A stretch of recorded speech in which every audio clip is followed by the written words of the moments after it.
Hi everyone. I'm 40 now.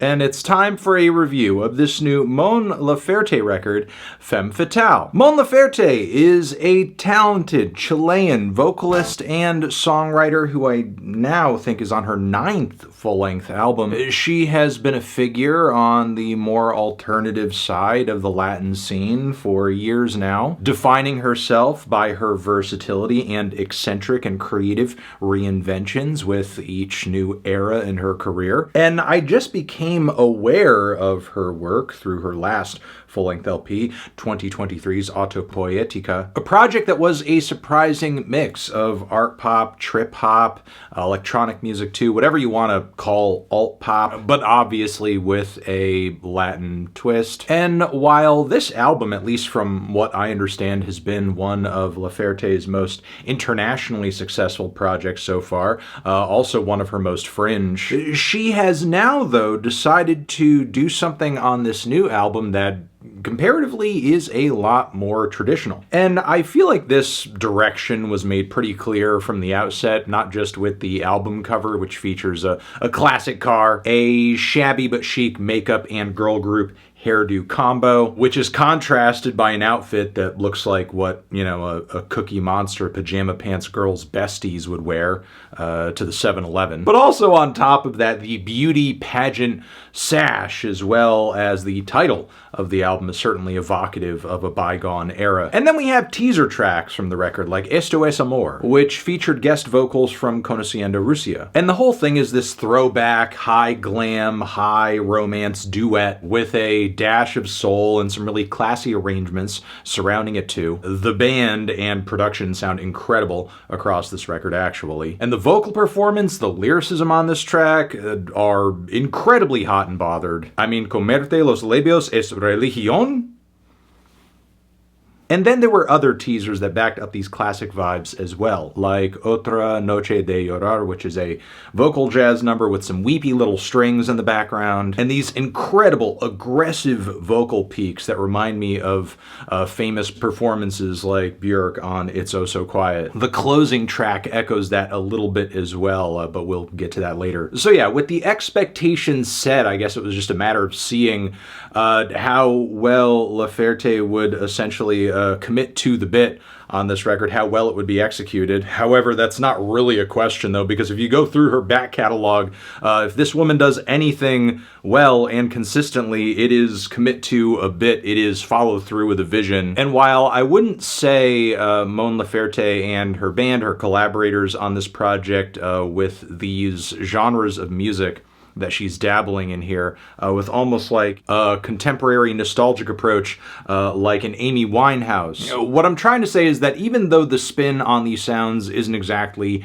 brand new, Mon Laferte's vocal performances across these tracks are so fantastic, are so expressive, are so jaw-dropping at points that honestly, she's doing a great tribute to these, again, vintage shades of jazz and soul and vocal pop. And in addition to that, her lyrics are actually, you know, quite gritty, I would say, raunchy on certain occasions as well, which adds you know, a refreshing and dark dynamic to the songs and pieces. But getting into some of these reference points, Mi Hombre, I would say, brings very big Nancy Sinatra energy to the table. It's alluring, it's dramatic, and there are some subtle touches of auto-tune here and there on the vocals that aren't necessary or anything like that. They're just there to add a little bit of extra tiny bits of twang here and there, and it's very interesting, really catches my ear. This also turns up on certain passages of Veracruz, whose spacious outro kind of makes it sound like the whole band playing behind Mon Laferte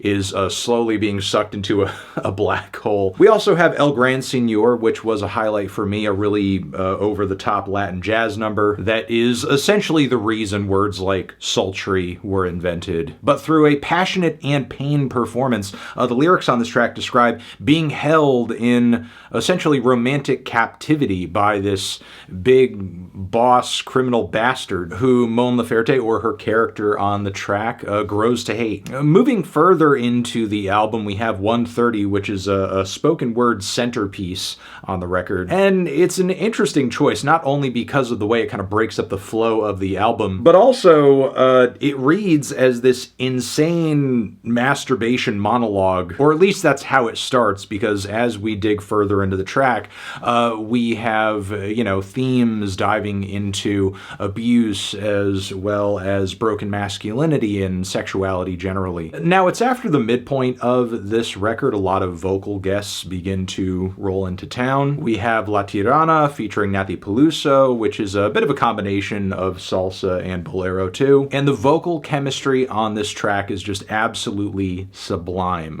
Hearing both Nathy and Mon Laferte's vocals just soaring above all of this instrumentation in such a loud and intense and passionate way is just mind-blowing. However, this track sits next door to another duet whose dynamic is much sleepier and more unmemorable by comparison.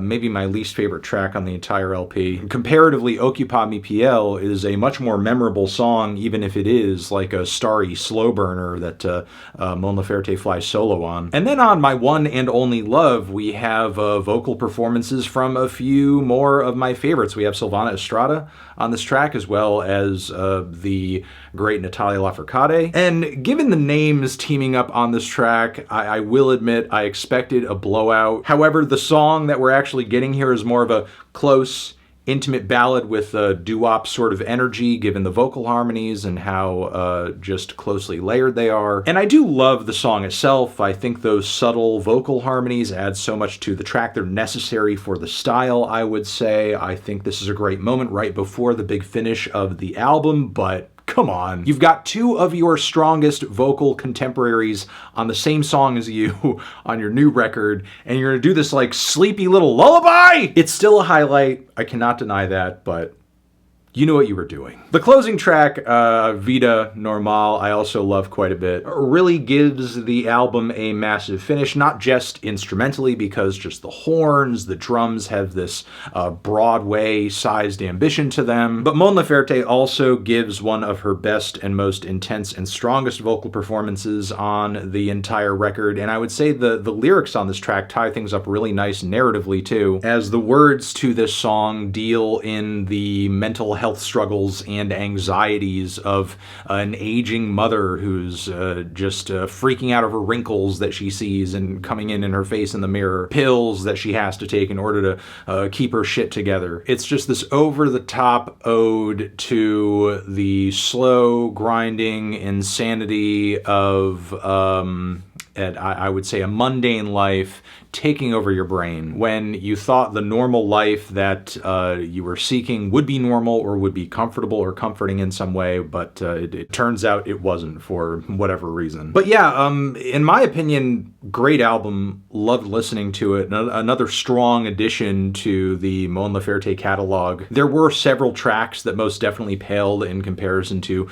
the best moments on the album, and I will say, if the vocal performances weren't quite as strong and as awe-inspiring as they are a lot of the time, it would be a lot easier to read this record purely as just like stale and uninventive. I think, if anything, given how adventurous the last record from Mon Laferte was, I think, you know, more could have been done to, you know, experiment or broaden these sounds and songs and aesthetics a bit more. Use this as an opportunity to refresh the soul and jazz and classic pop sounds just a bit more. But still, as is Femme Fatale is a really impressive album, which is why I'm feeling a strong 8 on it. For sure. Transition, have you given this album a listen? Did you love it? Did you hate it? What would you rate it? You're the best, you're the best. What should I review next? Hit the like if you like. Please subscribe and please don't cry. Hit the bell as well. Over here next to my head is another video that you can check out. Hit that up or the link to subscribe to the channel. Anthony Fantano, Mon Laferte, forever.